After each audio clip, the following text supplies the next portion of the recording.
So as usual, we're going to go to content, and then from content, we're going to make sure we are on week 6. 6 is a continuation in that you've kind of figured out what you want to do, what your needs are, and you're ready to kind of plow forward in your major.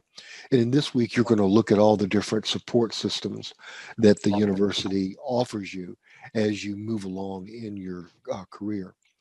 So you begin by taking a look at the full panoply of resources and that this site, and you should probably kind of make a copy and paste those into a Word document. A Word document will preserve the links. As you'll see, if I paste those in, you'll see how it preserved all the links. And that way you've got access, straight access. You don't have to go searching for student services, the tutoring. The tutoring right now is only in certain areas. We can take a look at it, but I think within a week or two, the tutoring is going to be extended to every subject. In about, I think it's about two weeks, the tutoring is going to move to the tutor.com platform.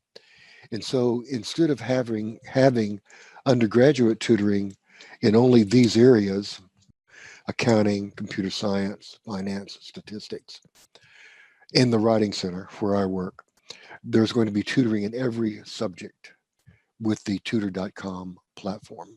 So that is a great improvement for you guys to look forward to. And anybody viewing this video, I hope that you look forward to it as well. So that's a big change there. The Effective Writing Center, that's where I work. There are two services in the Effective Writing Center. The one that affects you is the drop-off service and the live advising service. There are tutors available 24/7. So whenever you have a writing assignment due, it's always good to get it done a week beforehand and go into the Effective Writing Center. And you can either have a live advising session or you can use what's called the drop-off service. In the drop-off service, you simply submit your paper and then you'll get feedback within 24 hours on that paper. And you can take advantage of that as many times as you need. Now, I believe you guys have to take a Libs 150 course. Basically, what Libs 150 does, it teaches you how to use the library. It's a very useful course. I used to teach it. It's a self-paced kind of course. So, Kuz, if it's not on your schedule, I say sign up for it. You and Anati both are kind of self-paced kind of people. I know you would work your way through it well, and you'd get a lot out of it. They're like self-contained modules. So that's 150, but we have a great library here and a great library staff. Technology resources. This is basically when you call the help desk, and they're open 24/7. And if you have any problems with the help center, please let people know. Yeah, But I used it for the Microsoft Office, did and you? actually, yeah, there was someone else on my team. It might have been Nadi, it might have been Mary, that they didn't have Office, and I sent them the link. I was like, "Here, just download Office. It's free, and it works up to like 5 computers. So the Office works great. I don't know about the rest of it though. Yeah, I was talking about the. I should have been more specific. These computer deals. Oh, yeah, I know. You can find better deals. I understand. Now, on the Microsoft 365, go for it, man. That's normally what, a $300 or $400 program, and Maryland UMGC has bought a student license, so that is part of your tuition. Is that 365? And so if you don't have 365, you will be expected to have it. And so you will need to go ahead and get it. Advising, you guys already know about. You're not assigned a specific advisor at Maryland. It's just there are too many of you, 60 to 90,000 of you. So they just have this kind of rolling advising staff there, and they're very good. Any advisor is able to immediately upon getting your name and student ID, able to pull up your full thing. Financial aid, you probably know more. You guys probably know more about that than I do. Here's because I've never been through financial aid at Maryland before, but here's the ombudsman. This is something not a lot of students don't know about. If ever you have a complaint, if ever you have a problem about anything, whether it be teachers, assignments, services you get, the learning platform, take it to the ombudsman. This is a privacy protected reporting service where you don't know where else to turn. You're not getting the answers you want. Send it to the ombudsman, and there's a team there that will handle your situation and get back to you with the answers, the resources. They'll make things happen if things aren't happening the way they're supposed to for you. So that's basically what an ombudsman is, and I hope you guys take advantage of it. It's there for you. So there are all of your kind of resources. So you have, this is your discussion board for the week. You are to choose one of these 4 scenarios. Julia, Robert, I don't know where they're getting these names, Tiffany, and Jake. Okay? You choose one of them.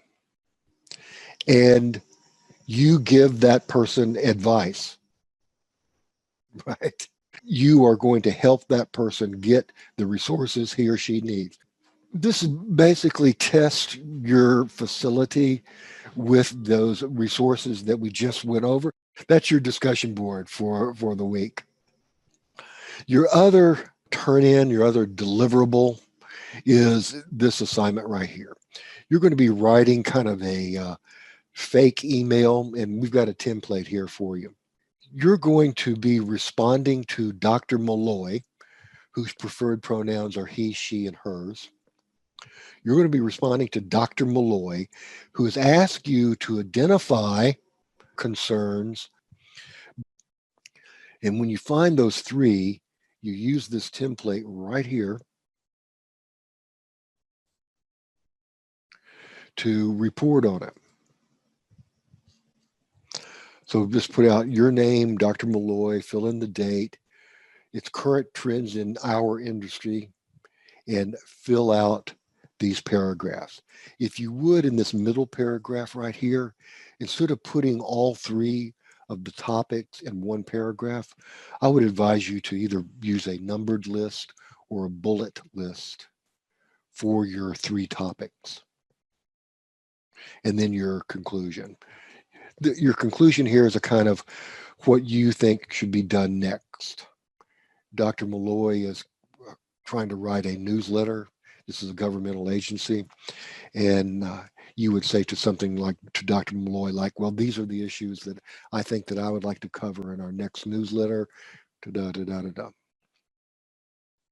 And you do have to include any websites or library resources that you used to get information. Why? Because Dr. Malloy might want to go look at those herself.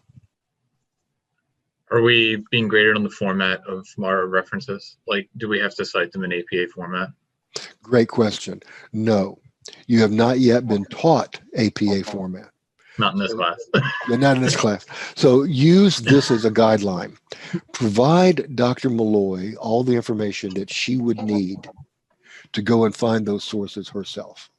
As long as you do that, I don't care where your commas and your periods and your italics are.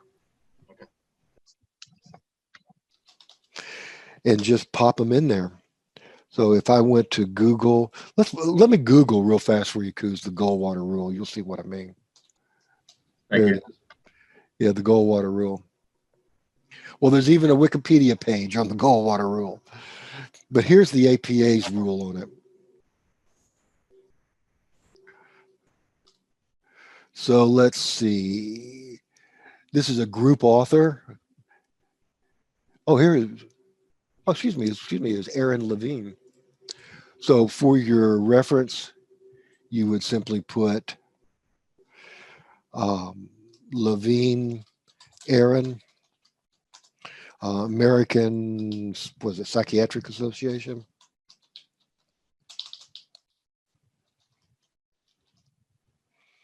Tree Association. Boom, you're gone. That's it. That enables Dr. Malloy to go and find that. That's all you need right there. Now, if you're doing an APA, it'd be different. But you're not doing APA. There's just no point in that in this class right now. Okay, so those are your 2 assignments for this week. About 300 words. In other words, just fill out that template, 1 page. There are approximately 330 words for a single-spaced Microsoft Word page. So do 1 page and you're fine.